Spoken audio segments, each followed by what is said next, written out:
Алло. Алло, да. Алло, бұл Азат екен? Я Азат екен. Сізбен танысуға бола ма? Я болады. Бұл кім екен?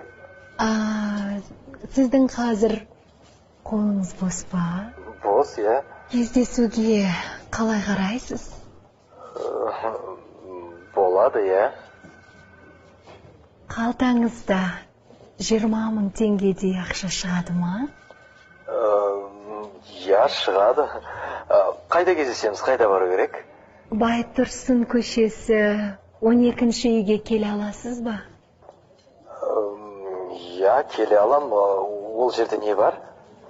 Ол жерде банк бар, банк. Келіп кредитіңізді төлеп кетіңіз. Неменеге қашып жүрсіз?